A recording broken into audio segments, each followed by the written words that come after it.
یزیدیت مرد آباد یزیدیت مرد آباد برائے خوشنودی محمد و آل محمد بآواز بلند صلوات.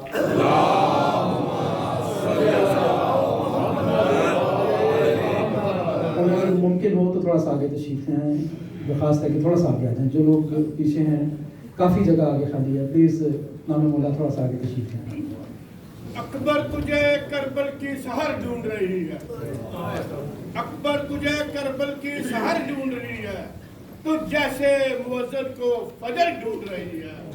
اے لال میدان میں سنبھل کے ذرا جانا, برچھی تیرا مقتل میں جگر ڈھونڈ رہی ہے. فاتحہ.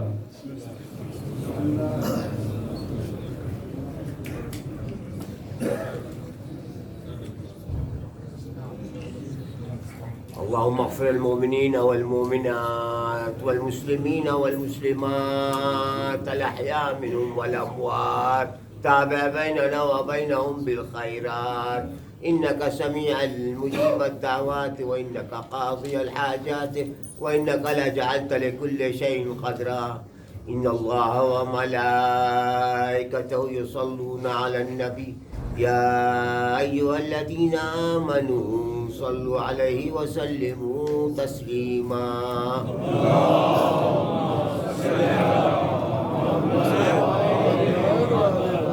أعوذ بالله السميع العليم من الشيطان اللعين اللئيم الرجيم. بسم الله الرحمن الرحيم. الحمد لله رب العالمين والصلاة والسلام على أشرف الأنبياء والمرسلين سيدنا ونبينا أبي القاسم محمد.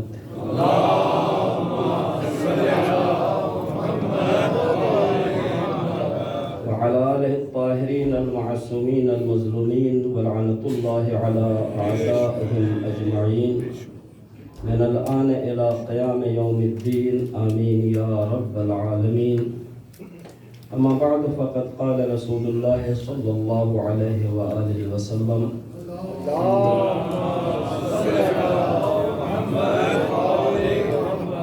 إني تارك فيكم الثقلين كتاب الله وعترتي أهل بيتي ما إن تمسكتم بهما لن تضلوا بعدي ولن يفترق حتى يرد علي الحوض.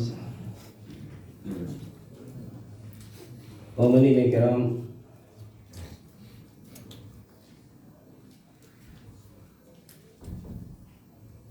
اگر ہم میں اور آپ میں ذمہ دار سرپرست پائے جاتے ہیں تو ان سرپرستوں کی ذمہ داریوں میں ایک اہم ذمہ داری یہ ہوتی ہے کہ وہ اپنی اولاد کی بہتر سے بہتر تعلیم اور اس کی بہتر سے بہتر تربیت کا انتظام کریں. جو بھی ذمہ دار سرپرست اور ذمہ دار باپ ہے وہ صرف یہ نہیں چاہتا کہ ہماری اولاد ہو جائے، بلکہ وہ چاہتا ہے کہ اولاد ہو اور ایسی ہو جو معاشرے میں آبرومندانہ زندگی گزارے. ہم اور آپ جو کچھ دنوں کے لیے یہ رشتہ رکھتے ہیں باپ بیٹے کا، بہت زیادہ مدت اس کی نہیں ہوتی. جب ہمیں یہ خیال ہے کہ ہماری اولاد کی تعلیم بھی ہونی چاہیے اور تربیت بھی، تو کیسے ممکن ہے کہ اللہ نے ساری کائنات خلق کی ہو اور اس کائنات میں آنے والے انسانوں کی تعلیم اور تربیت کا انتظام و اہتمام نہ کیا ہو؟ یقیناً اس نے اپنے بندوں کو بلند سے بلند ترین مقامات تک پہنچانے کے لیے ایسا انتظام کیا جس سے بہتر انتظام نہیں ہو سکتا. ہم بھی اپنی بساط کے اعتبار سے یہ انتظام کرتے ہیں. یہاں تو طریقہ کار کچھ اور ہے، لیکن ہمارے ملکوں میں آدمی امیر بھی ہوتا ہے، غریب بھی ہوتا ہے، لیکن اس کے باوجود اپنی ذمہ داری کا احساس کرتا ہے اور جتنی قوت ہوتی ہے اس اعتبار سے اسکولوں میں داخل کرتا ہے، اور جب اس کی قوت میں اضافہ ہو جاتا ہے تو اس سے بہتر اسکول، اس سے بہتر ٹیچر، اس سے بہتر ٹیوٹر، اس سے بہتر اساتذہ فراہم کرتا ہے. پروردگار نے بھی ہمیں پیدا کرنے کے بعد جو اہتمام کیا وہ یہ تھا کہ آدم سے لے کے خاتم تک اور خاتم سے لے کے صبح قیامت تک جتنے لوگ بھی سلسلہ انسانیت میں آنے والے تھے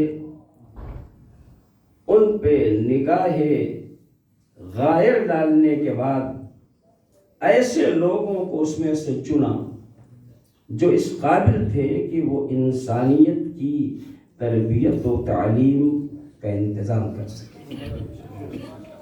اور جب ایسے لوگوں کو پروردگار نے چنا تو ان چنے ہوئے لوگوں کی تعداد تھی 1,24,000.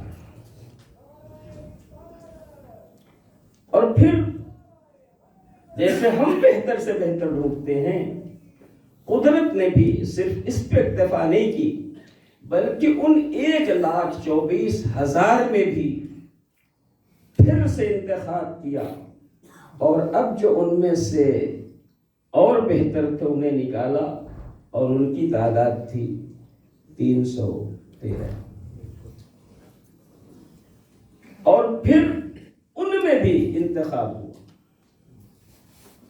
اور ان میں سے بھی بہتر سے بہتر معلم و مربی نکالے گئے. تو اب جو تعداد آئی ہے چننے کے بعد وہ ہے 5.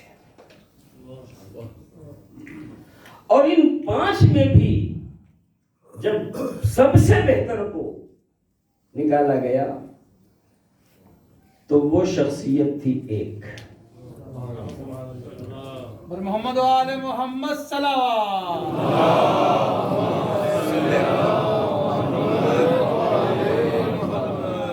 ہمیں اور آپ کو تعلیم دینے اور ہماری تربیت کے لیے پروردگار نے جو انتظام کیا ہے، ساری کائنات سے 1,24,000، 1,24,000 سے 313 میں سے 5 میں سے ایک، جس کا جواب پوری کائنات میں نہیں ہے.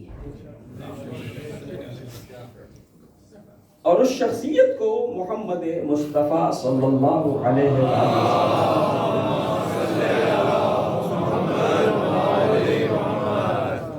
اور پروردگار کو اس ذات پہ اتنا بھروسہ ہے کہ بلا کسی قید و بند کے فرماتا ہے ساری کائنات سے کہ میرا یہ نبی میری نگاہ میں اتنا کامل و اکمل ہے کہ یہ تمہیں جو دے دے لیتے چلے جاؤ، اور جس چیز سے روک دے رکتے چلے جاؤ. عزیزان گرامی، تو ساری کائنات میں ایک شخصیت ہوئی ہر طریقے سے کامل و مکمل و اکمل، جس کا کوئی جواب پوری کائنات میں نہیں. جب یہاں تک بات پہنچی تو اس کائنات کے کچھ عقل مندوں نے کہا کہ پھر یہ کوئی کمال نہیں. انہوں نے کہا یہ کوئی کمال نہیں. مطلب کیا ہے؟ مطلب یہ ہے کہ عقل مندوں نے کہا سے مراد وہ لوگ جنہیں ہم سب عقل مند سمجھتے ہیں، پڑھے لکھے لوگ بھی عقل مند سمجھتے ہیں. ارسطو نے افلاطون نے سقراط سے پوچھا. افلاطون نے سقراط سے پوچھا کہ ایک انسان کا کمال کیا ہے. سقراط سے پوچھا کہ ایک انسان کا کمال کیا ہے. تو اس نے یہ نہیں کہا کہ ایک انسان کا کمال یہ ہے کہ وہ ساری دنیا میں اکیلا سب سے بہتر ہو. یہ نہیں کہا کہ ساری دنیا میں اکیلا ساری کائنات سے بہتر ہو، یہ کمال نہیں بتایا، بلکہ کیا کہا؟ جواب میں یہ کہا کہ انسان کا کمال یہ ہے کہ اپنے کو سارے انسانی صفات و اوصاف سے اور سارے ہی بلند کردار سے مکمل طریقے سے متصف کر لینے کے بعد، یعنی ہر انسانی خوبی کو اپنے اندر مکمل طریقے سے پیدا کر لینے کے بعد کم سے کم ایک انسان اپنے جیسا بنا دینا انسان کا کمال ہے۔ صلوات علی محمد و آلہ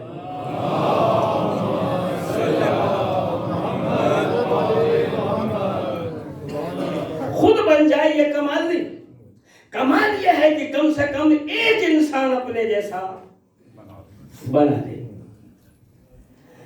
تو اتنی دیر کی گفتگو میں اندازہ یہ لگا کہ ساری کائنات میں سب سے بلند ترین شخصیت کا نام ہے محمد مصطفیٰ، لیکن جب یہ اکیلی شخصیت ہمارے سامنے آئی تو ان صاحبان عقل نے کہا یہ کمال نہیں ہے، کمال یہ ہے کہ خود بلند ہونے کے بعد، خود اہم ترین ہونے کے بعد کم سے کم ایک اپنے جیسا بنایا جائے۔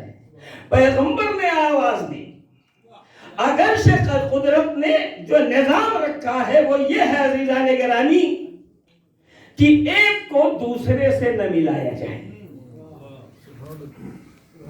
ہم سب ایک ہی انداز کے لوگ ہیں، لیکن اللہ نے ہم میں اتنا اختلاف پیدا کر لیا ہے ہماری خلقت میں کہ لاکھوں کے مجمع میں اگر ہم کسی ایک کو ڈھونڈنا چاہیں تو ہم اسے تلاش کر سکتے ہیں، ہے نا؟ لاکھوں کے مجمع میں اگر کسی ایک کو تلاش کرنا چاہیں تو ہم اسے تلاش کر سکتے ہیں۔ اور یہ ہے عزیزان گرامی، ہم تو ہم ہیں، ہمارے اس انگوٹھے میں اتنا اختلاف ہے، اس کے نشانوں میں۔ ایک زمانہ تھا جب کاغذات پہ انگوٹھے لگتے تھے، جتنے بھی اہم کاغذات ہوتے تھے اس میں انگوٹھے لگتے تھے۔ پھر ایک زمانہ آیا جب کہا گیا نہیں، یہ انگوٹھا لگانا جہالت کی دلیل ہے، بے پڑھے لکھے لوگ انگوٹھا لگاتے ہیں، پڑھا لکھا آدمی سائن کرے گا۔ لیکن اس سائن کے بعد کچھ ایسے حالات پیدا ہوئے کہ پھر پڑھے لکھے پلٹے اور اسے اتنا معتبر مانا کہ پہلے تو خالی انگوٹھا لگایا جاتا تھا اور اب کاغذات پہ 10 انگلیاں لگائی جاتی ہیں۔ صلوات محمد و آلہ محمد۔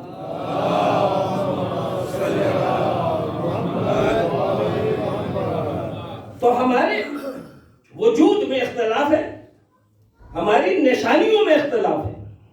وہ انسان جو عقل اور غرور میں آنے کے بعد کبھی فرعون بنا، کبھی شداد بنا، کبھی حامان بنا، کبھی نمرود بنا، ممکن ہے اس میں یہ جرأت پیدا ہوتی کہ وہ کہتا پروردگار تو بہت اچھا خلق کرنے والا ہے، مگر الیاذ باللہ خاکم بدہن تیرے اندر ایک کمی ہے، اور وہ یہ ہے کہ تو جیسا ایک بنا لیتا ہے دوسرا نہیں بنا پاتا۔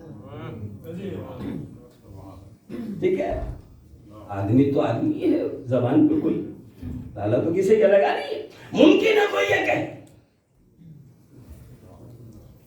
کیوں پیدا کرنے والا تو بہت اچھا ہے، بہت بہترین خلق کرنے والا ہے، مگر یہ تھوڑی سی بات رہ جاتی ہے کہ جیسا ایک بنا لیتا ہے دوسرا ویسا نہیں بناتا۔ شاید یہی وجہ تھی کہ قدرت نے ساری کائنات خلق کی، ایک کو دوسرے سے نہیں ملنے دیا، حتیٰ انگوٹھے کے نشان کو دوسرے کے انگوٹھے کے نشان سے ملنے نہیں دیا، مگر کہا کہ میں اس کائنات میں 14 ایسے بناؤں گا کہ الگ ہوں گے تو 14 دکھائی دیں گے، سمٹیں گے تو سب کے سب محمد۔